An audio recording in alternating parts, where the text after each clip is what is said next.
Good morning. Good morning, folks online. Nice to see you. Good morning, everyone in the Zendo. It's a beautiful sunny day. We have some snow at last, really nice covering of snow. And someone has turned, I have no idea who, has turned the backyard into kind of a snow sculpture, kind of a Zen garden. It's really beautiful. Reminds me of contours on a farm field.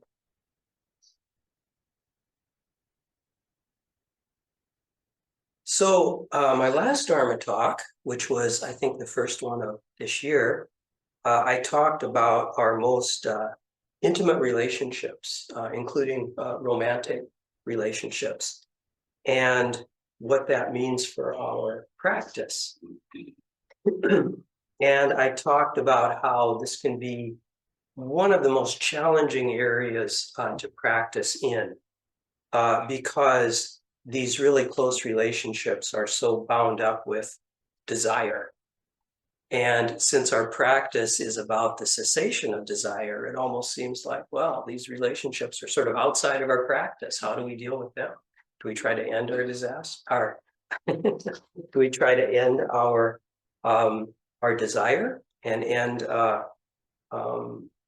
make it simple that way? Well, no, we don't. We have to learn how to be really skillful acting in the realm of desire. These relationships are not outside of our practice. So I use that as an opportunity to talk a little bit more about a gentler approach to practice. And I talked about how in some of the very early Buddhism, I quoted the Dhammapada about how we have to sort of make our mind a fortress and not let the bad stuff in. And I talked about a more Mahayana approach, which is to quiet the mind, to be vividly present with whatever's going on, including desire, and to practice with everything, using discipline and a very strong sense of ethics. And so it's not about escaping the world of desire, it's more about operating skillfully within it. So we bring compassion to our intimate relationships, while also, of course, protecting ourselves. We don't allow ourselves to be abused or taken advantage of or something like that. So such relationships are really at the very heart of our practice. And it's a very challenging area of practice. It's a huge area of our life. And so this is a place where we can come up against our edge. We can learn things. We can examine ourselves very carefully. And so this is a great place for practice. And today I'd like to follow up on that a little bit by talking about family, both the family that we're born into and the family that we may find or choose for ourselves. And that, of course, is another difficult place to practice because it can get so complicated that we can almost feel like it's outside of our practice. You know, we come here to the center and we sit and we face the wall and everything seems kind of clear and kind of simple, and we relate to people in this formal way. And then we have our family where everything is just so complicated, going back so many years, and we just don't know how to bring our practice to it. But it doesn't need to be that way. So first, I'd like to talk about the family we're born into. And I talk to so many people about family stuff. I do a lot of dokasans, have a lot of conversations. We talk about, applying practice to our lives. And this just really comes up a lot. And one thing that is so very apparent to me about families is that we are all so very different in our family situations. There is such a great variety of experience there. And this has changed over the years. When I was in first grade back in 1960, we had our little reading book. And I remember we had these three characters, Tom, Betty, and Susan. And they had a mom and dad. And that was the nuclear family. And everybody in the book had that same nuclear family. I think everyone in the book was white as well. But it's sort of like, that's kind of the expectation. You have a nuclear family, and if your family's a little different, you're kind of outside of the norm. And of course, our culture has really changed a lot. I think our textbooks are very, very different these days. And we're pretty much past that, which is great. And some folks still have that nuclear family. It's not always a heterosexual couple, but we have single parents, co-parenting. We have single folks, folks with kids, folks without kids, biological kids, adopted kids, stepkids, aunties or aunties, if you prefer. And kids who are so close to you that, you know, you really feel like they're your own, but there's not an easy definition for that. There's not an easy way to say, well, that's my kid, or, you know, I'm helping to raise that kid. We have folks who are deeply involved with other sorts of creatures, including pets. Folks who are still very intimately involved with their family of origin, may still live with their family of origin. Folks for whom that has really faded away. You know, when you lose your parents, as I have, you sometimes don't see your siblings as much, and you still love them, but it's just, things just change in that way. We have folks, some folks choose to end contact with their family of origin for one reason or another. Sometimes that's best. My own family is so complicated. I guess I would say I come from a large blended family. I have my son Dylan and his two sons. I have two sets of stepkids. There are other kids that Kathy and I kind of came into our lives, and we helped to raise them. And I have grandchildren as well. And I think it adds up to 14 offspring, and some are biological, most are not. That doesn't really matter. And so when people ask this simple question, so how many kids do you have? Every time I make this mental calculation, should I give them the long version or the short version? Should I try to find sort of a quick number and explain it in the conventional way? Or should I try to convey the reality of it? Because it's a long story. It really is. And and I've discovered it can be kind of difficult and kind of awkward to ask folks about their families. And I want to do this, right? Because you ask people about that, and usually they like to talk about it, you like to hear about it, it's really fun. But it's hard to ask without having some kind of assumption built into the question. Like I can say, so do you have kids? Oh, I'm supposed to have kids? Or, so do you have a partner? Oh, I'm supposed to have a partner. Or maybe I could say, what's your family situation? That seems kind of awkward too. So I don't know what to say. I've come up with something, but it's not very practical, which is, so tell me about the other beings in your life. And that seems a little awkward too. So I'm going to keep working on this. But that's what I want to know. I want to know about those other beings, and you can tell me in any order, you know, you're born into family or you're found family, or whatever. So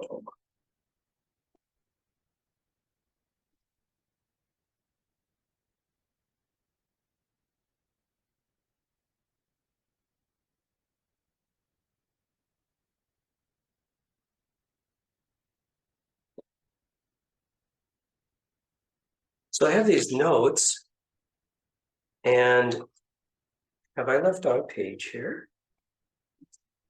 Uh-oh, this is like that bad dream you have. So tell me about, because this is a really awkward transition.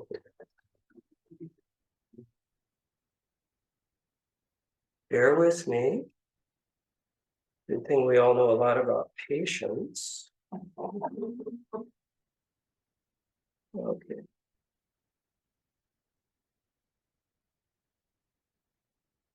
Well, that's okay, yeah.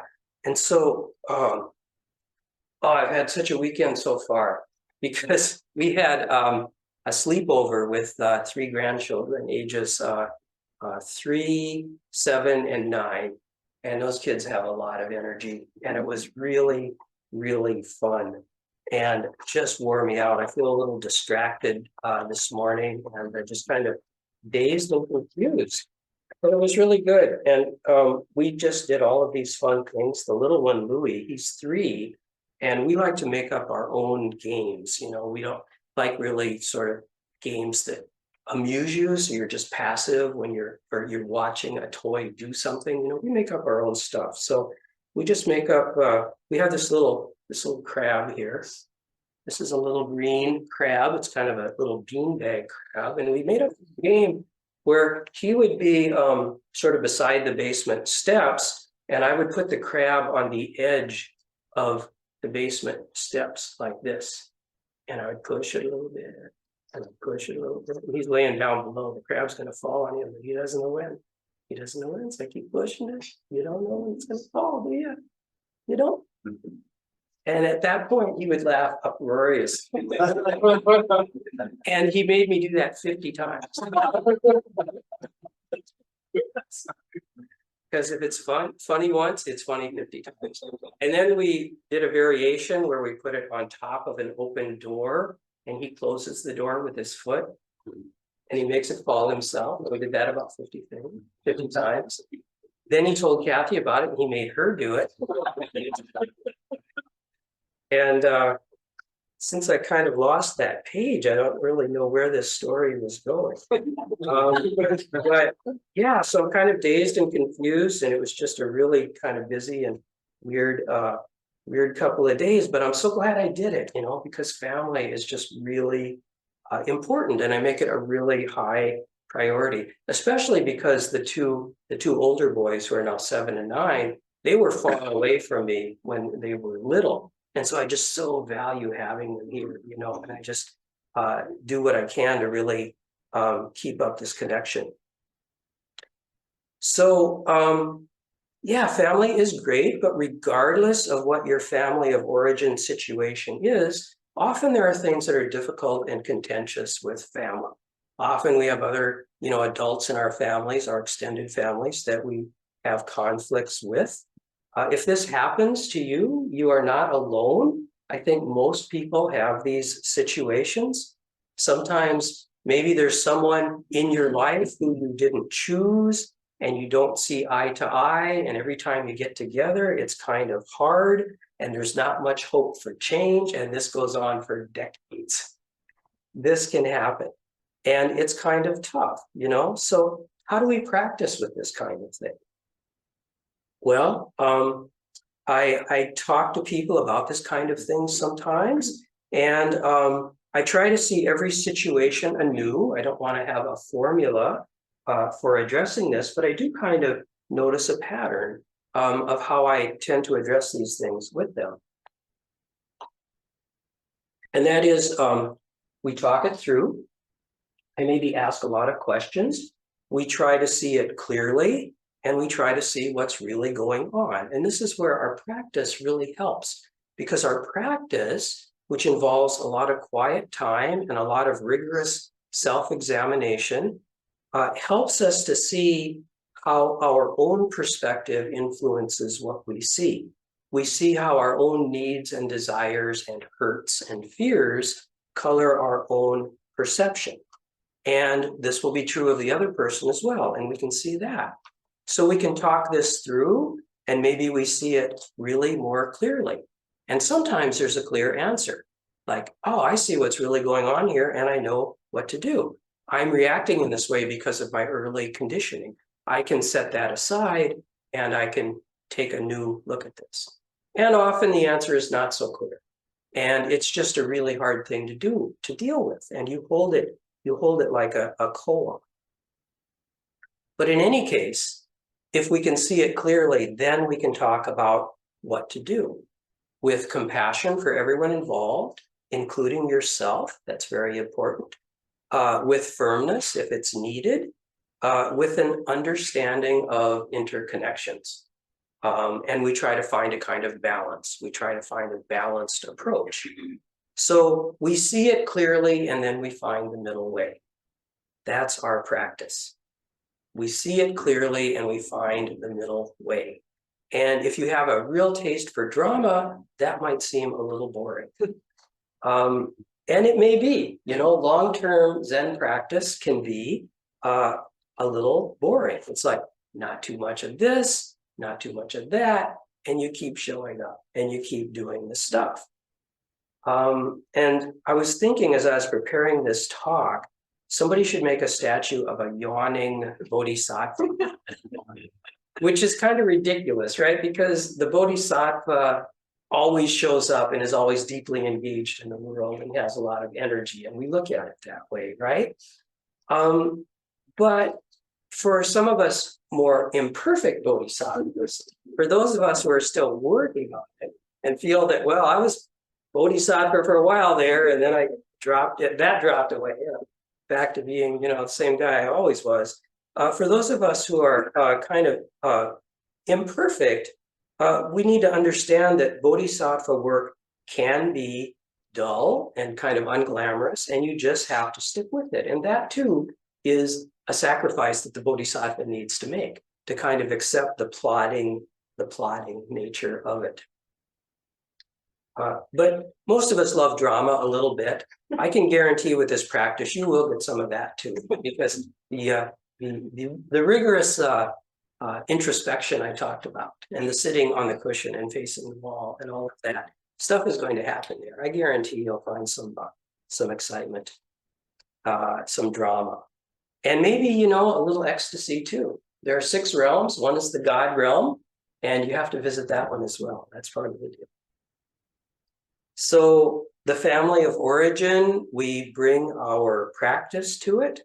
And some people report that their Zen practice really helps them with that they just kind of react in a different way. And it may not be a dramatic or perfect solution, but it really cannot hurt to do this practice. It really cannot hurt your relationships with other people. So then we have found or chosen families, which I think is a pretty happy concept. We gather people around us, we look for people, and we develop relationships, and we become close, and it becomes steady. And it's not always easy. If you've ever moved to a new city, you know how hard that can be. It can take you a couple of years or longer to feel like you've really kind of settled in now and really kind of found your people. And this has been harder in the past few years with COVID and everything. I mean, we couldn't go out, and still people are working from home a lot. We don't see each other as much. So many of our interactions are online, and that's really good in some ways. That can really help, but it's kind of a mixed blessing too. But people are out there, and we can find them, and we can develop those relationships. And when I think of chosen family, of course, it's pretty easy for me to think about MZMC, because I think for many of us, there is kind of a family feeling here. And I can't guarantee that everyone is going to find that, or that MZMC is going to be right for everyone in terms of their relationships. But for a lot of people, it happens. It takes a while. You have to keep showing up. It deepens and changes over time. It can be a little bit like a romantic relationship. In the beginning, after that initial period of awkwardness, you're kind of swept away. You're kind of in awe. And then maybe something happens and there's a bit of a correction, because MZMC is like any family. It is an imperfect family. And you realize that, and you come back to reality a little bit. And then your relationship evolves and it becomes a little more mature. Or it doesn't, and you leave. But I hope you'll stick around and work it out here, because the next community is going to be like that too. So anyway, there's this beautiful term that relates to the family style of practice. And I've talked about it before, and I'm happy to talk about it again. I haven't talked about it for a while. And it is a Japanese term, Menmitsu no Kafu. So mitsu in Japanese is intimacy, and men is the word for cotton cloth. So the close weave of cotton has the quality of intimacy. So what a nice image. The Sangha is like cloth woven together. And this part of the talk I'm taking from a talk by Choro Carla Antonaccio from the Chapel Hill Zen Center. And she said in her talk, which I found online, Menmitsu, combining intimacy with cotton cloth, is about continuous intimacy, soft and supple, and warm-hearted. Dogen used the phrase Menmitsu no Kafu, meaning the careful consideration of everything, intimacy with everything, literally the family style. And maybe I'm using this a bit for my own purposes. Maybe this is more about mindfulness and being aware of interconnections in all of our actions. But I'm using this to talk about community, because that's what I'm all about. I think that's why I gravitated toward this job over the years. And of course, Zen practice, my solitary practice on the cushion that I do, is the basis for everything I do. Everything springs from that. But it seems like every time I sit down on the cushion and I get up, I'm like, we got to tell other people about this.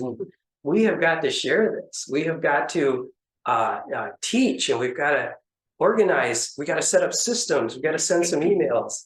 We've got to do this. And that's kind of my default mode, is building Sangha. And it's a happy place for me to be. Because my dream, what is my dream? Well, it isn't exactly having a beautiful practice place, although that's important. It isn't exactly having a bigger Sangha, although I'm happy when more people come in and we can share the Dharma with them.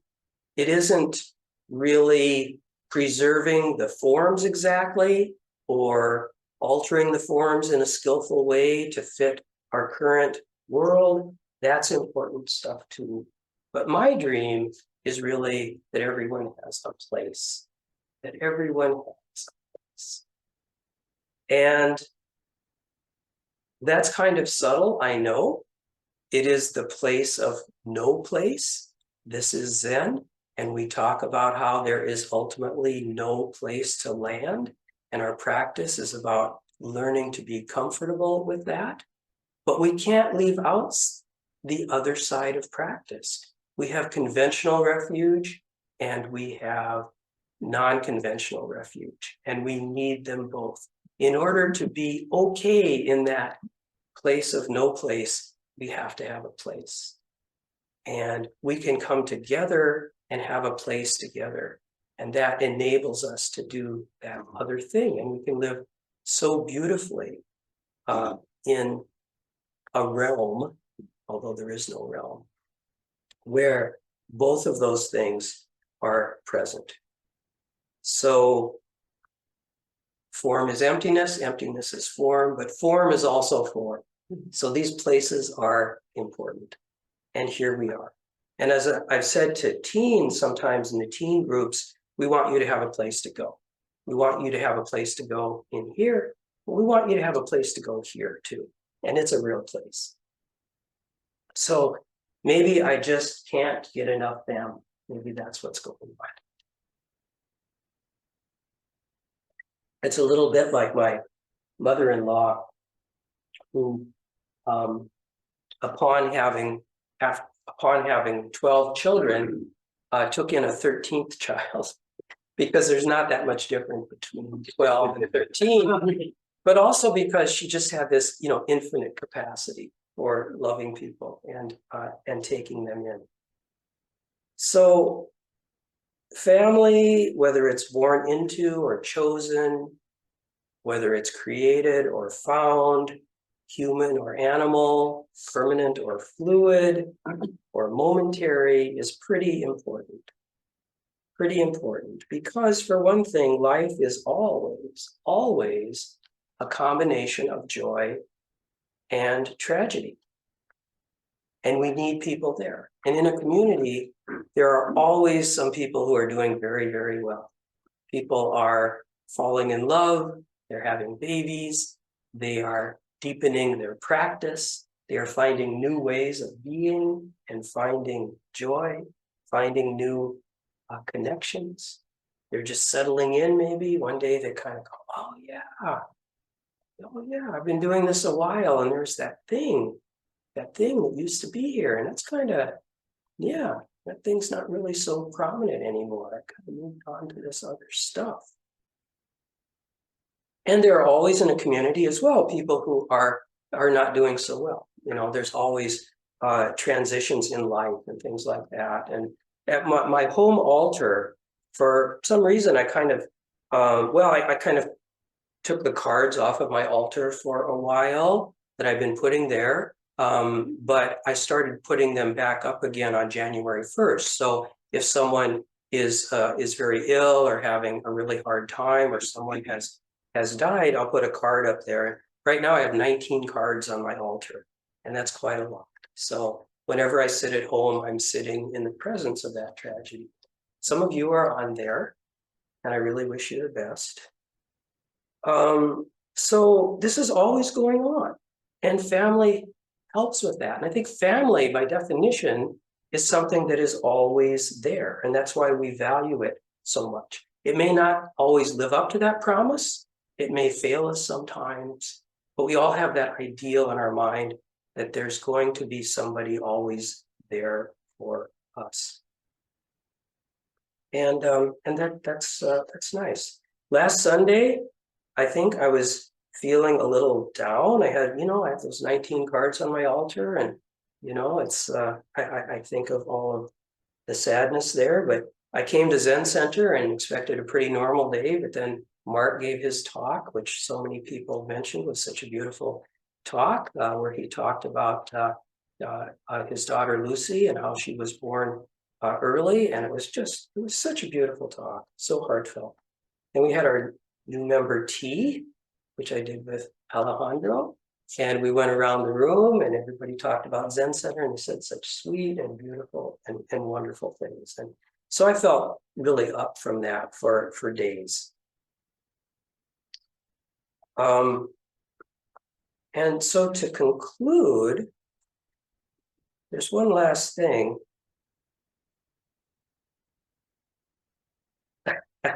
Here's the missing paper.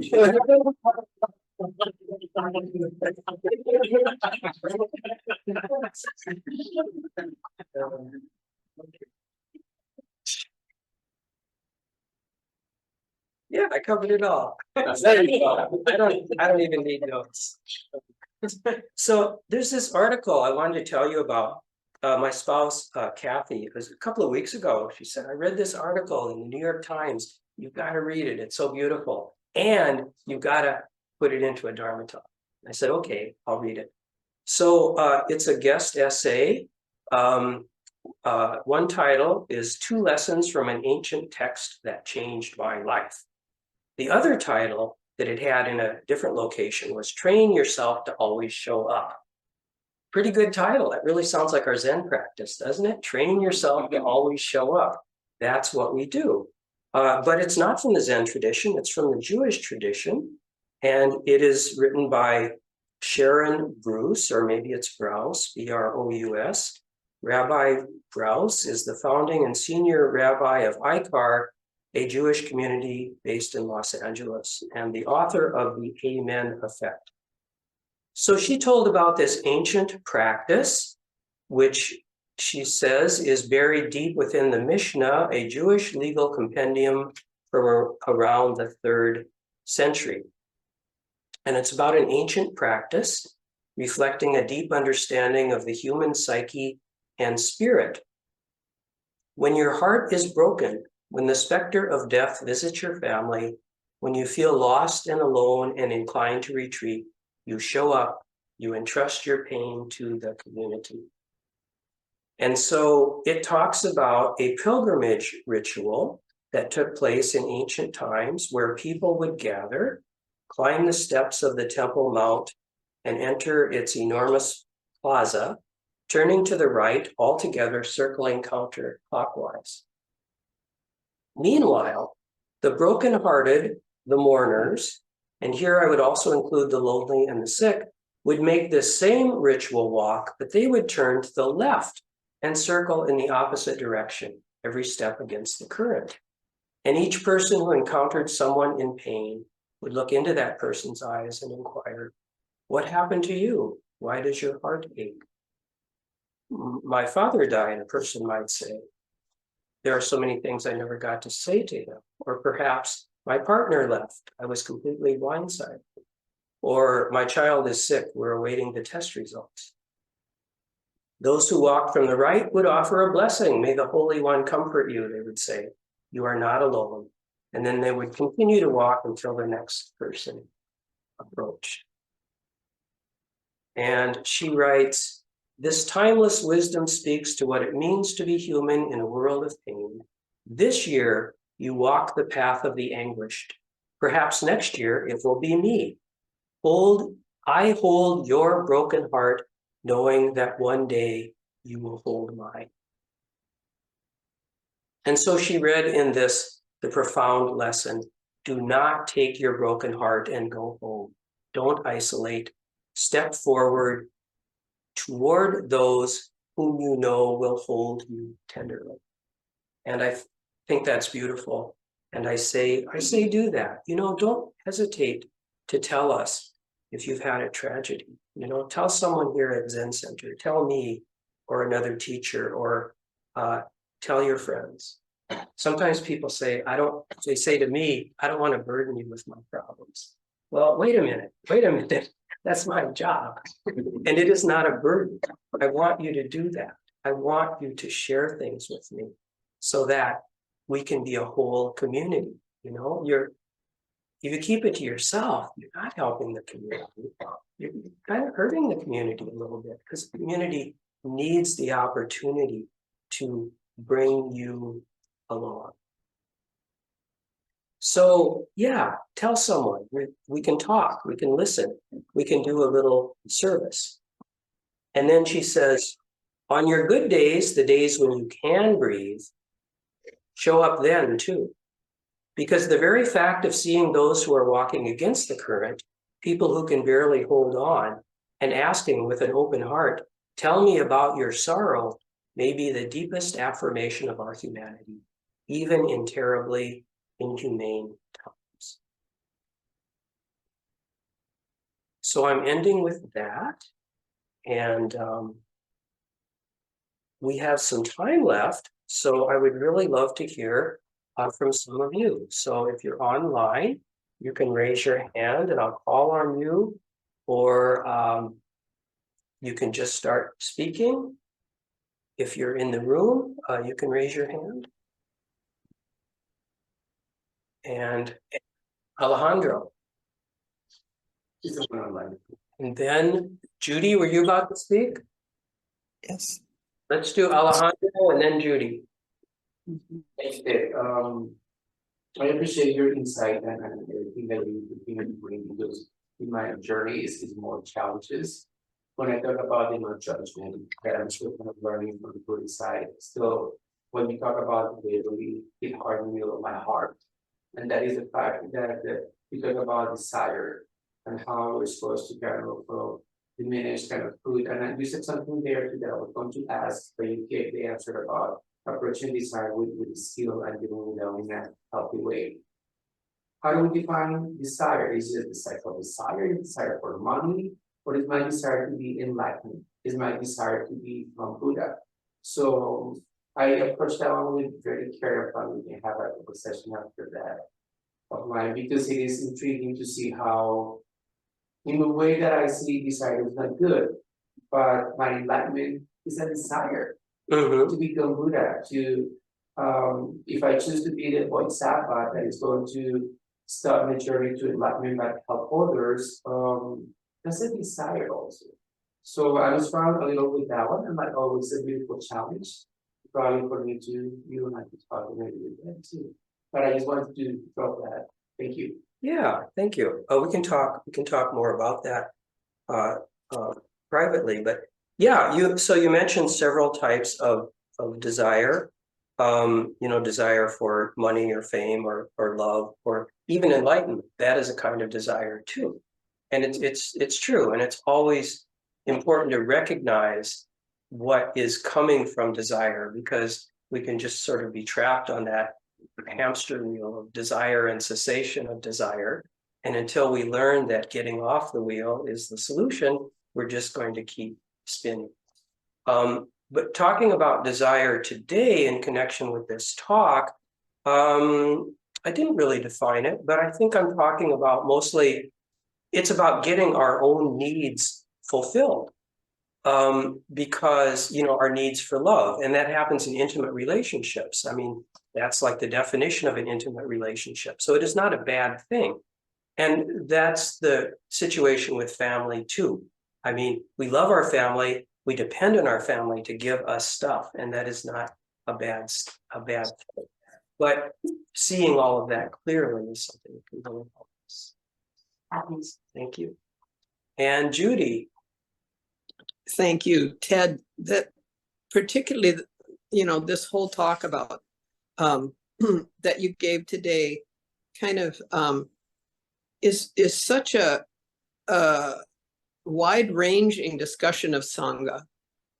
And particularly the last part, because I realized that very thing is a big barrier for me for becoming part of a community, because I don't want to talk about what troubles me.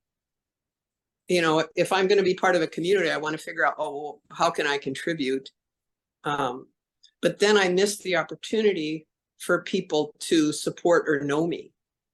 And it just talking about it this morning really had a really profound effect on me. Like, it's happening in other areas of my life too, where I seem to always just want to be the contributing one or the strong one, and not acknowledging the part of myself that needs acceptance, care, even to express pain and discomfort and confusion.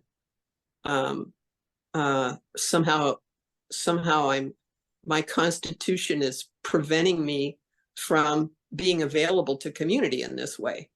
So you're talking about this morning is just a real helpful thing for me to think about, and also kind of a permission that I don't allow myself. So could you speak to that a little bit? Yeah, that's really beautifully said. And, you know, I think this goes two ways. This is a good reminder for me that it is not easy for everyone to share their own pain. It may be very, very difficult, and I need to be understanding about that, and very kind and very patient, and not too demanding. Yet I would still like to keep giving these nudges, because the other side of that is that generally it is a good thing to share that, and it's very hard. And here in the West, you know, we tend to value being independent and self-sufficient very much, and it's not always so easy to reach out to communities. So I think if we can examine that edge where we come up against our hesitancy to share these things with others, I think it can be a good thing. And I'm not saying you absolutely have to become someone who shares all of this stuff, but being aware of in the way you just talked about it, Judy, coming to that awareness, oh, like, what is my hesitancy here, is probably an important part of the introspection that I've been talking about this morning. Is that okay? Thank you, Judy. And Katie. Your talk is making me think about sort of the community we often find ourselves in, which is our coworkers, and how often that feels like family. But sometimes we start to feel like our coworkers as family, but then they make a decision that benefits the business, but not you personally. And then there's that question of, well, are they family? I thought they were family, but they're not family. So I think that's an interesting place to sort of play with that concept of how much to give to your community and how much to protect yourself.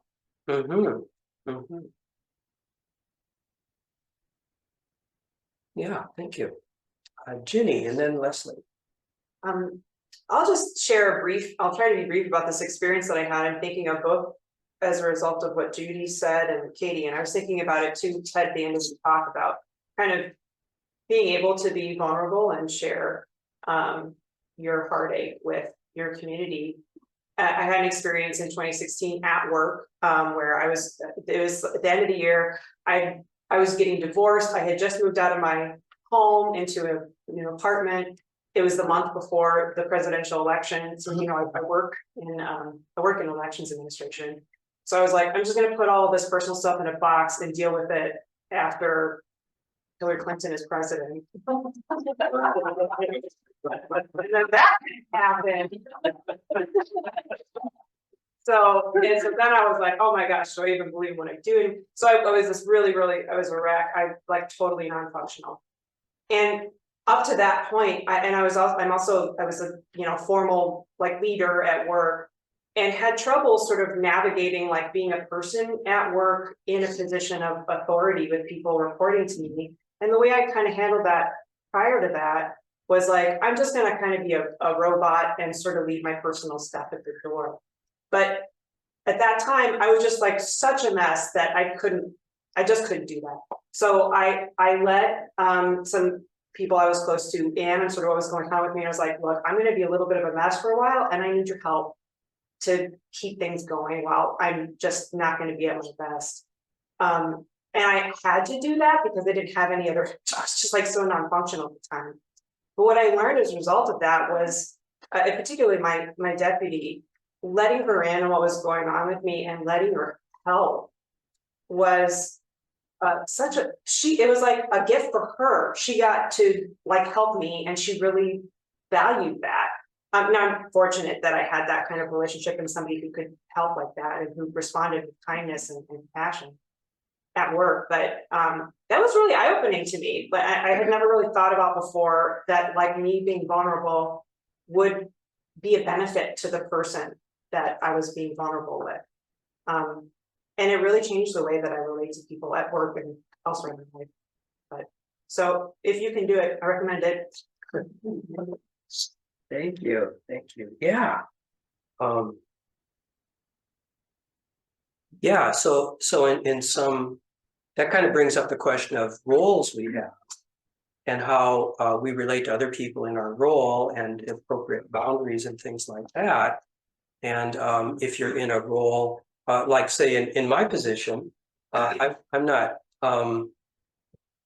it's my role to, well, take care of folks. And it would not be appropriate for me to come and do this Dharma talk and say, oh, I got so many problems this week, you know, can you guys give me some advice? I mean, that would be a bit of an abdication of the role.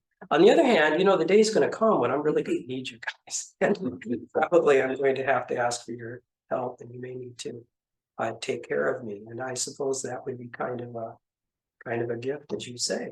And we need to be honest about those things too. So yeah, that kind of gets me. Thanks for that story. Leslie. Yeah, thank you. Thanks for your talk, Ted, and for everybody that has commented. When you were talking about your family and how it's this kind of widespread, incongruous group of people that are all part of your love. Yeah.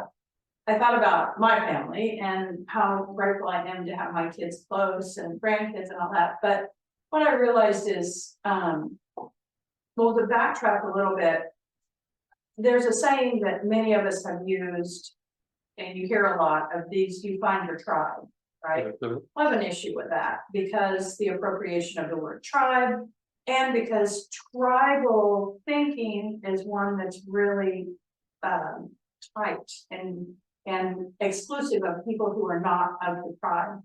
And I've looked for the right word to use instead of that. And your talk made me think about that. And interestingly, mentioning Hillary Clinton, the idea of village. And I realized that we've started saying that in our family because my one daughter is a single mom and going to school and working full time. She has you know, a lot on her plate, and I help a lot because I'm her mom and I'm here and I too. But she has a village of people. I mean, she has her sister and her sister's husband, and she has her best friend who lives in Philadelphia that she's been friends with since, you know, since she started college, 10, 15 years. He flies out sometimes to visit, and he's like an uncle. And I mean, there's this whole group of people, and we call it the village, you know, that Ivy's village or Henry's village, the children, but it's really our village. And I like that term because it seems to be so inclusive. It's kind of like Sangha or tribe or community, but it's a little bit different because everybody kind of has their role. Mhm. And, you know, there's that idea that in a village, if someone needs help, even someone in a role that doesn't usually need help, others will step in and help. And I really like that idea. And I feel really grateful that I have, you know, more than one village Mhm. in my life, even though they kind of all are the same in a lot of ways. So I appreciate you talking about that. I mean, you know, being able to kind of look at that and be really grateful that of the villages in my life. Yeah, I love that idea of a village. And interesting that you had mentioned tribalism, because there's a part of this article, train yourself to always show up, that I didn't talk about, which was that there's a second type of person who will walk the other way, and those are people who have been ostracized from the community. Because sometimes people do get ostracized, they get thrown out because they've done something so terrible, they've damaged the community. But for this ritual, these ostracized people can come back and walk the other way. And she said, the author of the article said, this is breathtaking. The ancient rabbis ask us to imagine a society in which no person is disposable, even those who have hurt us, even those with views antithetical to ours, must be seen in their humanity and held with curiosity and care.